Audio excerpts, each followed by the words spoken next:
Bismillahirrahmanirrahim. Assalamualaikum warahmatullahi wabarakatuh. Innal hamdalillah nahmaduhu wa nasta'inuhu wa nastaghfiruh wa na'udzu billahi min shururi anfusina wa min sayyiati a'malina.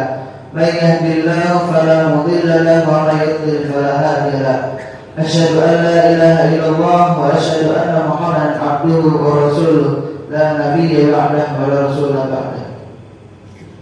Segala puji bagi Allah Subhanahu wa taala yang telah memberikan kita nikmat yang banyak sehingga nikmat tersebut tidak bisa kita hitung. Wa in ta'uddu ni'matallahi la tuhsuha. Jika bila engkau ingin menghitung nikmat dari Allah, maka kamu tidak akan bisa menghitungnya. Salawat serta salam tak lepas dan junjungkan kepada Nabi kita Nabi Muhammad SAW yang telah membawa risalah Islam dari zaman jahiliyah hingga Islamnya. Para jemaah salat subuh yang dimuliakan Allah Subhanahu wa taala. Dari Amirul Mukminin Abu Bakar bin Khattab radhiyallahu anhu bahwa Rasulullah SAW bersabda, Innamal a'malu binniyat wa innamal likulli imrin ma nawa. Faman kanat hijratuhu ila Allah wa rasulih, fahijratuhu ila Allah wa rasulih. Wa man kanat hijratuhu lidunya yusibuha aw imra'atin yankihuha, fahijratuhu ila ma hajara ilaih.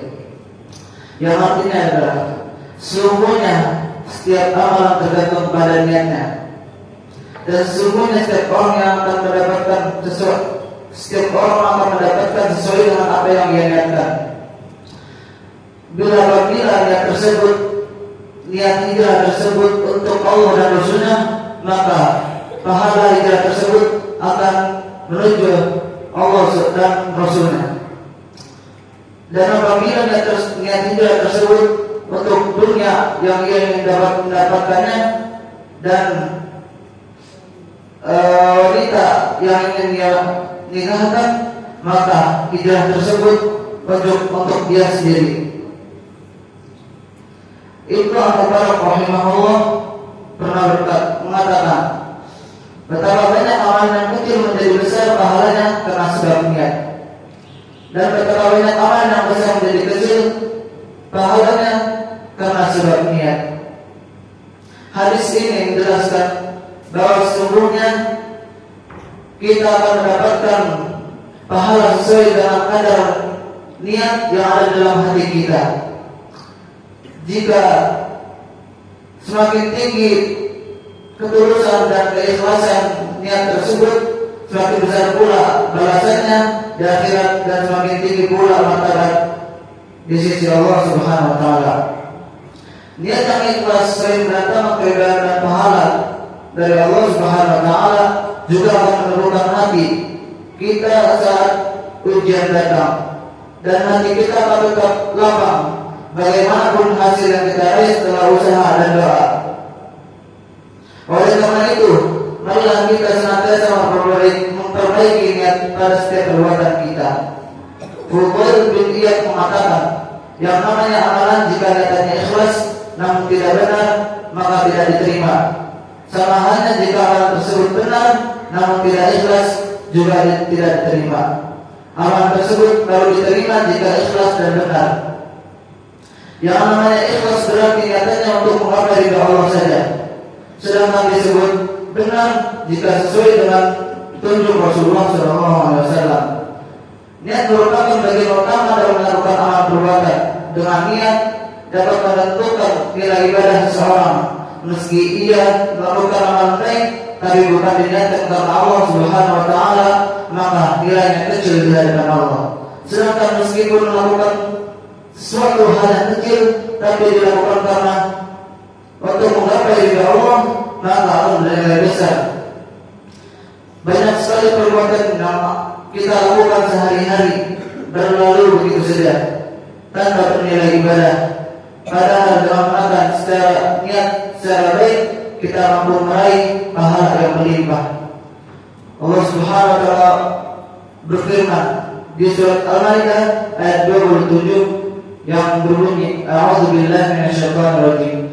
Innama yataqabbalullahu minal muttaqin. Sungguhnya Allah hanya menerima amalan dari orang-orang yang bertakwa.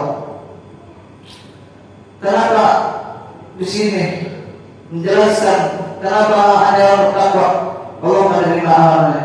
Karena orang bertakwa pasti dia terus dan ikhlas untuk menggapai dari Allah Subhanahu wa taala. Oleh karena itu, luruskan niat kita jika ingin mengamalkan sesuatu. Semoga Allah Subhanahu wa taala menentukan hati kita agar selalu lurus niat kita. Sebelum kita tutup tahbirnya, kita berdoa. Bismillahirrahmanirrahim. Alhamdulillah hamdan syakirin, hamdan na'imin, hamdan yafi ni'amahu wa yukafi mazidah. Ya Rabbana lakal hamdu kama yanbaghi li jalali wajhikal karim wa 'azimi sultanik. Allahumma shalli wa sallim ala sayyidina Muhammad wa ala sayyidina Muhammad. Ya Allah yang Maha Besar dan Maha Kuasa, kami kepada Engkau ya Allah untuk para musyrik, orang tua asuh, donatur, pembina dan keluarga yayasan, pengurus dan umat muslimin dan muslimat. Diampuni dosa-dosanya, dosa besar, dosa kecil, sengaja ataupun tidak sengaja. Diberi hidayah agar dapat melaksanakan semua perintahmu dan meninggalkan semua laranganmu. Diberi kesehatan agar bisa istiqomah dan melaksanakan ibadah baik yang wajib maupun yang sunnah. Diberi rezeki yang luas dan berkah agar mau berbagi kepada anak yatim dan duafa dan perjuangan Islam. Diberi kemampuan bisa bersabar jika menerima musibah dan pada mensyukuri kenikmatan. Diberikan keturunan yang qurrata a'yun, keturunan yang saleh dan salihah. Rabbana atina fid dunya hasanah wa fil akhirati hasanah wa qina adzabannar. Subhanaka rabbika rabbil izzati amma yasifun wa salamun alal mursalin walhamdulillahi rabbil alamin. Sekian. Assalamualaikum warahmatullahi wabarakatuh.